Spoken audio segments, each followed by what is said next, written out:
Hi, ನಮಸ್ತೆ ಎಲ್ಲರಿಗೂ.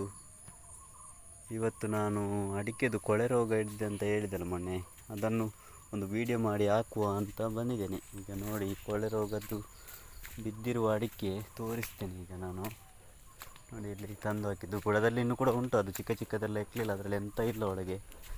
ಅದು 1 kg ಆಗಬೇಕಾದ್ರೆ ಸಾಧಾರಣ ಒಂದು 2-3 ಸಾವಿರ ಬೇಕಾಗಿರ್ಬೋದು ಅಡಿಕೆ. ನೋಡಿ, ಇದು ಮೊನ್ನೆದ್ದು ನೋಡಿ, ಇಷ್ಟು ಬಿದ್ದಿದೆ.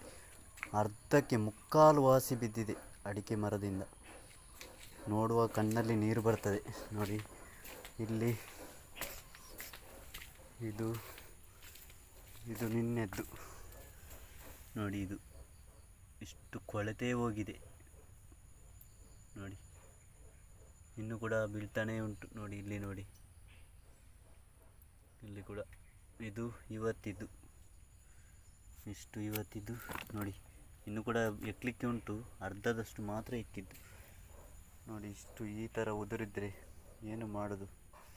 ಇದಕ್ಕಿನ್ನು ಸರಕಾರವೇ ಇದಕ್ಕೆ ಮಧ್ಯಪ್ರವೇಶಿಸಿ ಏನಾದರೂ ಪರಿಹಾರ ಒದಗಿಸಲಿಕ್ಕೆ ನೋಡಬೇಕಷ್ಟೇ. ಅಲ್ಲದೆ ಬ್ಯಾಂಕಲ್ಲಿ ಸಾಲ ಕೂಡ ಉಂಟು. ಈ ಥರ ಆದರೆ ಹೇಗೆ ಕಟ್ಟೋದು ನಾವು? ಇದರಲ್ಲಿ ಆಗಬೇಕಲ್ಲ.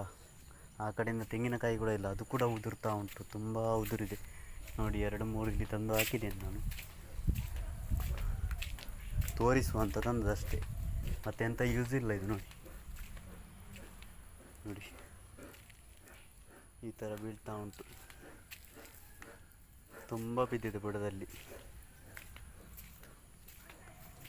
ಬ್ಯಾಂಕಿನವರು ಒತ್ತಡ ಆಗ್ತಾ ಇದ್ದಾರೆ, ಸಾಲ ಕಟ್ಟಿ ಅಂತ. ಈ ಥರ ಆದರೆ ಹೇಗೆ ಕಟ್ಟೋದು ನಾವು? ನೋಡಿ,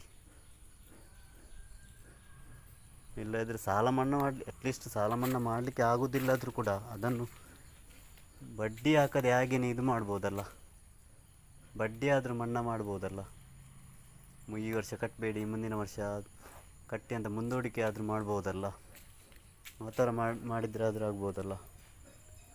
ಒಮ್ಮೆಲೆ ಎಲ್ಲಿಂದ ಕಟ್ಟೋದು ನಾವು? 2 ಲಕ್ಷ ಏನೋ ಸಾಲ ಆಗಿದೆ, ಅದನ್ನು 2 ಲಕ್ಷ ಒಮ್ಮೆನೇ ಕಟ್ಟಬೇಕು. ಹೇಗೆ ಕಟ್ಟೋದು ಈ ಥರ ಆದರೆ? ನೀವೇ ಆಲೋಚನೆ ಮಾಡಿ ನೋಡಿ. Okay, thank you. ಇವತ್ತಿನ ಈ ವಿಡಿಯೋವನ್ನು ಕೊನೆಗೊಳಿಸ್ತೇನೆ. All the best.